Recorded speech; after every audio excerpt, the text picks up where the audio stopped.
अस्सलामुअलैकुम व्यूअर्स, एक यूमिल के किचन में आपको खुशामदीद करती हूँ एक दफ़ा फिर एक नई रेसिपी के साथ। आज जो रेसिपी मैं आपके साथ शेयर कर रही हूँ, इससे पहले मैंने जो गुआवा है, अमरूद है, उसकी बहुत सारी रेसिपीज़ दे चुकी हूँ।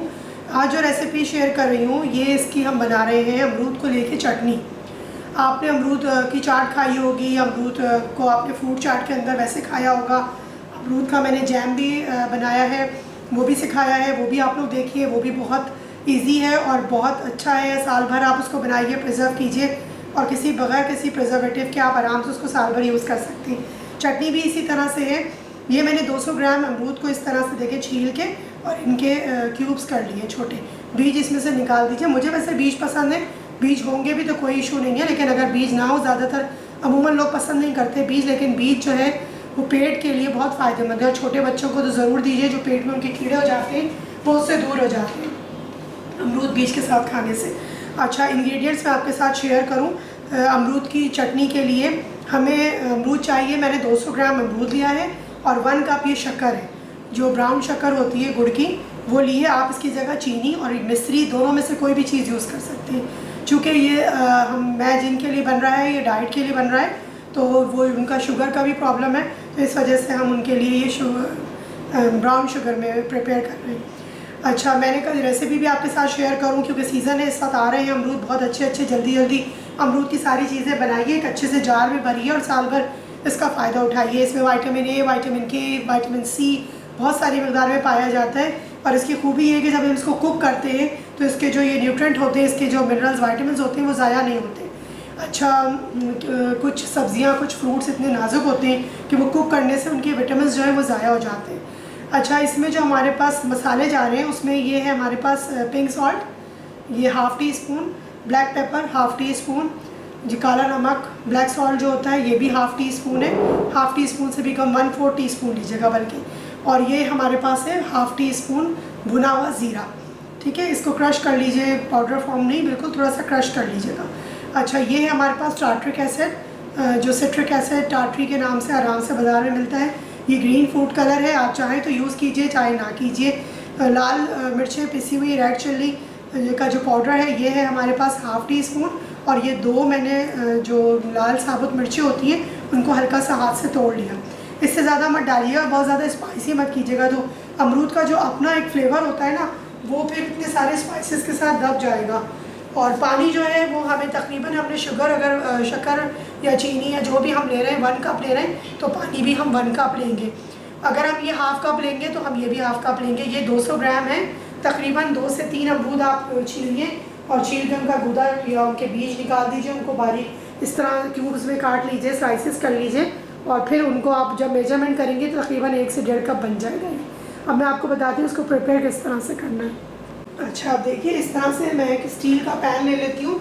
हमेशा मैं आपको बताती हूँ कि जब हम कोई जैम, जेली या अचार, मामलेट या कोई भी सिरप्स हम बना रहे होते हैं तो उसमें हम स्टील का पैन हमेशा यूज़ करते हैं। कभी भी आप जो है वो सिल्वर का, एलुमिनियम का, इस तरह की कोई चीज़ मत यूज़ कीजिएगा, जो उसके अंदर जब कोई भी सिट्रिक एसिड या विटामिन सी कोई भी चीज़ अगर होती है सिल्वर या एलुमिनियम के बर्तन में, तो एलुमिनियम होने की वजह से वो रिएक्ट करती है और उसमें जो है वो जहर का अंसर आ जाता है। तो इस चीज़ का आप ख्याल रखिएगा प्लीज़।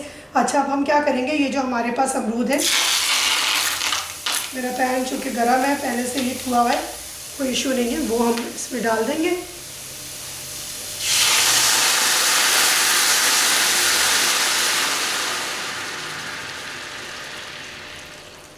एक कप मैंने इसके अंदर पानी डाल दिया। और मैं करूँगी थोड़ा सा तेज़।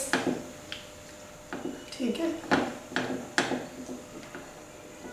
अच्छा, अब हमने क्या करना है, कुछ भी नहीं करना, सिंपल हमने जो शक्कर मैंने आपको बताई है, ब्राउन शुगर, ये मैंने इसके अंदर डाल दी है। बाज़ार में आराम से मिल जाती है। कोशिश कीजिए कि चीनी की जगह चीनी को रिप्लेस करके इसको, शुगर को, ये गुड़ की जो शक्कर होती है ये इस्तेमाल कीजिए। ये शुगर पेशेंट्स के अलावा वैसे भी नॉर्मल जितने भी हम लोग होते हैं इन सब के लिए अच्छी होती है। चीनी अच्छी चीज़ नहीं है। आप उसको मिश्री, अगर आपको ये ब्राउन से कलर से थोड़ा सा प्रॉब्लम होता है तो आप इसमें जगह मिश्री भी यूज़ कर सकते हैं। मिश्री भी एक अच्छी रिप्लेसमेंट है। अच्छा, ये मैं स्पाइसेस इसके अंदर डाल रही हूँ। बहुत इजी है, बहुत मज़े की, बहुत टेस्टी बनती है। आप इसको पराठों के साथ खाइए, आप इसको रोटी के ऊपर रोल बना के खाइए, बच्चों के लंच बॉक्स में दीजिए। काला नमक डाल दिया मैंने, काली मिर्च डाल दी, नमक डाल दिया। क्वांटिटी आपको जो है डिस्क्रिप्शन में मिल जाती है, आप डेमोन्स्ट्रेशन पे गौर किया करें कि किस तरह से बन रहा है। ठीक है, ये चीज़ें मैंने डाल दी। अच्छा, जो टार्ट्रिक एसिड, टार्ट्री जो है वो अभी नहीं इसमें जाएगी। फूड कलर और टार्ट्रिक एसिड मैं अभी रोकूंगी। जब ये कुक होके सॉफ्ट हो जाएगा और फिर मैं बताऊंगी इसको कहाँ तक आपने पकाना है, और उसके बाद हम इसको बताएंगे कि कब किस वक्त हमें टार्ट्रिक एसिड और कलर, फूड कलर इसमें शामिल करना है। अब आप ये देखें कि ये जो है मैंने फ्लेम जो है वो मीडियम पे रखा हुआ है, और ये आराम से 5 से 10 मिनट के अंदर जब ये कुक होता है तो फिर मैं आपको दिखाती हूँ कि अब हमें इसको कितना कुक करना है और किस तरीके से हमने इसमें टार्ट्रिक एसिड और फूड कलर का इजाफा करना है। जी व्यूअर्स, देखिए 10 मिनट हो गए हैं इसको पकते हुए चटनी को, और फ्लेम जो है वो मेरा मीडियम के ऊपर ही है। अब मैं इसको हटाती हूँ और आपको दिखाती हूँ। ये देखिए, हमें इसको बहुत ज़्यादा गाढ़ा नहीं करना क्योंकि इसमें शक्कर है, तो ये खुद ब खुद जब ठंडा होगा तो ये गाढ़ा होना शुरू हो जाएगा। अच्छा, अब आप देखिए कि ये जब अभी ये थोड़ा सा रनिंग है, ठीक है ना, इस टाइम पे मैं क्या करूँगी, जो ये टार्ट्री रह गई है हमारी वो, और मैं नहीं समझती कि फूड कलर की ज़रूरत है तो डाला जाए इसमें, क्योंकि इसका अपना बड़ा अच्छा मसालों के साथ मिलके रेडिश सा और ब्राउनिश सा कलर है, तो वो शायद ग्रीन कलर डालने से इतना अच्छा ना रहे उसका टेक्सचर और अच्छा ना लगे। तो ये बड़ा प्यारा लग रहा है, कुछ रेडिश और ब्राउनिश सा कलर। बस अब मैं फ्लेम करती हूँ ऑफ, और इसको जब ये ठंडा हो जाता है और इसको आपको प्रेजेंट करके बताती हूँ। अब इससे ज़्यादा आपने नहीं पकाना इसको, आप इसका टेक्सचर देख सकते हैं। ये देखिए, इस तरह से थोड़ा सा ये रनिंग में रहना चाहिए, बस इससे ज़्यादा हमें इसे नहीं पकाना, क्योंकि अभी ये ठंडा होके ठहरेगा और ठहरने के बाद फिर ये गाढ़ा होगा और एक ही चटनी की शक्ल अख्तियार कर लेगा। इसके चंक्स इसी तरह से रहने चाहिए। थोड़े मैंने तोड़े हैं चम्मच से, थोड़े आप भी तोड़िएगा और थोड़े चंक्स रहने दीजिएगा। जब वो चटनी की शक्ल में, जैसे आम की चटनी, सेब की चटनी होती है, उस शक्ल में ये रहेगा तो ये बड़े मज़े का लगेगा पराठों के साथ या रोटी के साथ जब आप खाएंगे। ये देखिए बस, ये जो है अमरूद की गवा की चटनी है वो तैयार है। आप इसको एंजॉय कीजिए। और अभी रमज़ान आ रहे हैं, रमज़ान में ये छोलों के ऊपर, छोलों के साथ बहुत मज़े की लगती है, और समोसे हो गए, इस तरह की चीज़ों के साथ भी बहुत अच्छी लगती है। इसको बनाइए, ट्राई कीजिए, नई नई चीज़ें चेंज करके ट्राई कीजिए। हम लोग कैरी की चटनी और ज़माने से चलती आ रही है, आलू बुखारा, इमली चटनी, खजूर चटनी, ये सब मैं सिखाऊंगी, लेकिन ये बिल्कुल डिफरेंट है और सीजनल फ्रूट की रेसिपी जो है चटनी है, तो ये आप इसको ट्राई कीजिए। फ्रूट्स हमारी हेल्थ के लिए वैसे भी बहुत अच्छे होते हैं और वो किसी ना किसी शक्ल में जाते रहने चाहिए। कभी अमरूद इतने ज़्यादा आ जाते हैं और हमें समझ नहीं आता कि हम क्या करें, तो आप इस तरह की चटनी बनाइए और साल भर रखिए, एंजॉय कीजिए। मिलते हैं इंशाअल्लाह ताला आपसे फिर किसी नई रेसिपी, किसी नए इंग्रेडिएंट को लेके। अपना और अपने अतराफ़ के लोगों का बहुत ख्याल रखिए, खुश रहिए, खुश रहने दीजिए, खुश रखने की भी कोशिश कीजिए, अच्छा अच्छा खिला के, पका के। और हमेशा की तरह से यही कहूँगी कि ईट हेल्दी, फील हेल्दी।